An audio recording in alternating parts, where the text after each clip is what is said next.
A sociedade civil é aquilo que fizermos dela. Assim pode acontecer nas sociedades democráticas, mas que sociedade civil temos nas democracias contemporâneas? Será que somos suficientemente participativos, capazes de alterar o rumo da nossa própria história? O papel da sociedade civil nas sociedades democráticas marca hoje a rubrica sobre doutrina social da Igreja. Comigo tenho mais uma vez Maria do Rosário Carneiro e Alfredo Bruto da Costa. Muito obrigada a ambos por estarem novamente neste espaço. Doutora Maria do Rosário Carneiro, começo por si.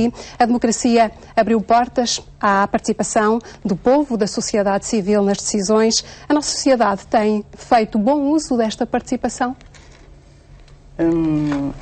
Se nós olharmos, depende das perspectivas com que olhamos, não é? Se olharmos de um ponto de vista do exercício político, nós temos números dramáticos de absentismo.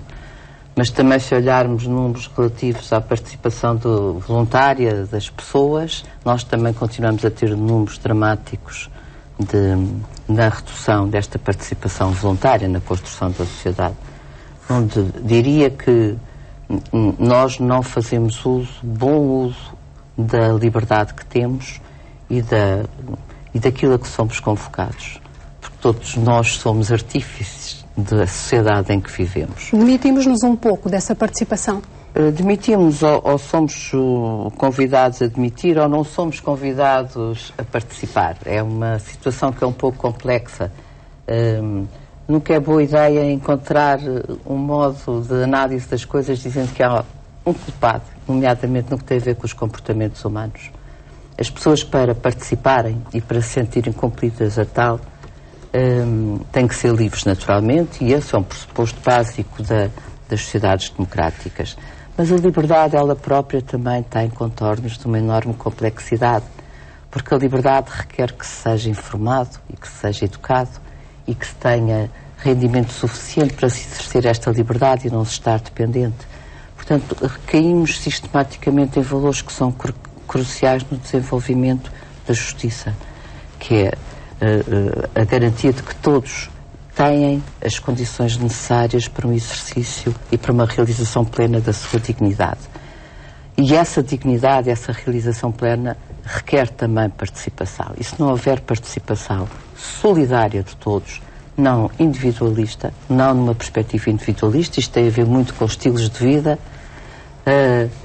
esta participação solidária, ela é um requisito fundamental para que as sociedades se possam organizar melhor e para que então tenhamos uma sociedade civil que é ativa na construção, na fiscalização daquilo que é a sua própria construção. Mas também eu falei da questão da liberdade e falei da questão da igualdade e de alguns requisitos que são para que estes atributos se realizam e para que as pessoas possam então ser as agentes da construção daquilo que lhes é pedido e que lhes é mandado. Aliás, esta é uma missão natural de qualquer questão. É um mandamento natural. Mas para que isto aconteça, as regras têm que ser claras e têm que ser garantidas para todos. Isto é, tem que haver confiança. E a confiança significa que há regras que são conhecidas e regras que são... Já falamos dessas regras, doutora Maria do Rosário. Eu só ia perguntar aqui ao professor Alfredo Bruto da Costa se realmente, se tivermos uma sociedade civil atenta e responsável, ela pode mudar o rumo dos acontecimentos de um país, da história de um país?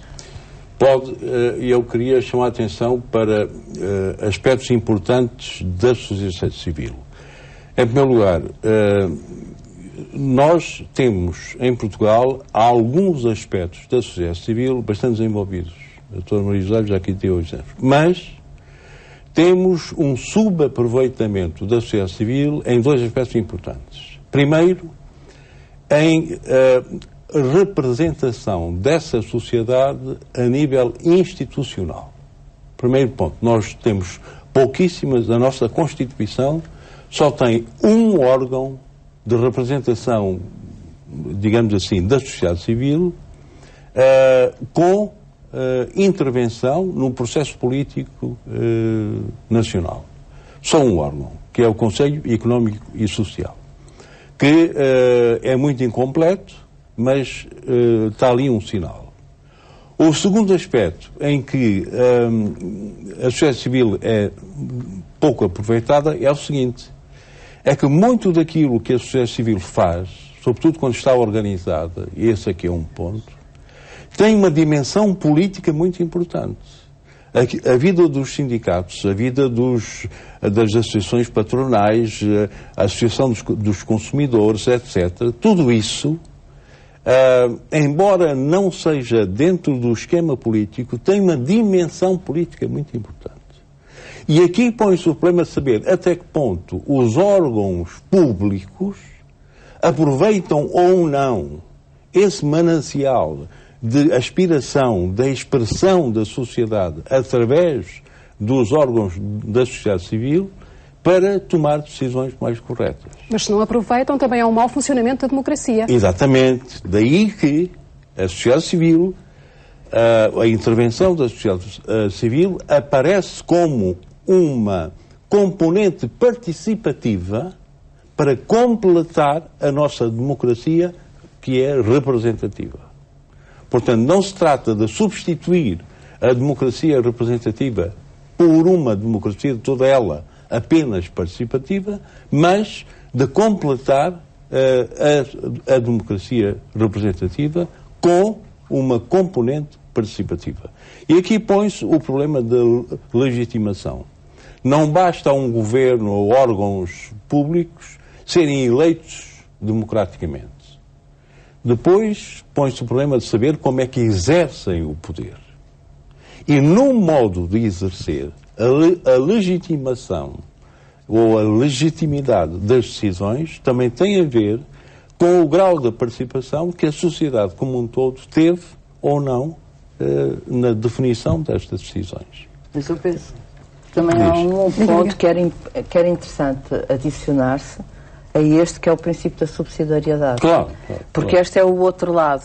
Nós falamos na perspectiva do espaço que é dado à participação, da vontade de participar, mas também temos que falar da vontade que o Estado tem desta participação. E por isso não é só numa perspectiva orgânica de consagrar a participação, mas é do reconhecimento de que ao Estado não cabe tudo. Isto é, para que o Estado possa desenvolver o que tem que desenvolver, ele tem que o fazer numa perspectiva de subsidiariedade, no sentido de que há muitas coisas que têm que ser devolvidas a esta sociedade civil, porque é elas que cabe resolver essa capacidade, porque senão o Estado é incompetente, é incapaz, desde logo, porque elimina... Mas isso não acontece porque o Estado não está interessado ou porque a sociedade civil não quer receber essas coisas? Eu penso que é um problema de organização e penso também que é de incompetência. É mais fácil um Estado organizar-se numa perspectiva autocrática e centralista do que numa perspectiva descentralizada em que partilha poderes e em que reconhece que os outros têm competências em áreas próprias, sem as quais ele será completamente e definitivamente limitado na sua intervenção. Queria acrescentar alguma coisa. Sem esquecer, isto é muito importante, sem esquecer que a realização do bem comum é fundamentalmente uma função do Estado, não é? Quer dizer, portanto, o modo de realizar pode implicar, enfim, a maior participação, mesmo em termos de execução das coisas. Mas a valorização da sociedade civil não deve também subestimar o papel fundamental do Estado na realização e em assegurar a garantia de que o bem comum é conseguido. Esse é o tema da nossa próxima rubrica. Muito obrigado a ambos por terem estado nesta rubrica da Doutrina Social da Igreja. Amanhã, na próxima quarta-feira, conto também consigo para este programa e esta rubrica que tem lugar todas as quartas-feiras aqui no programa Eclésia.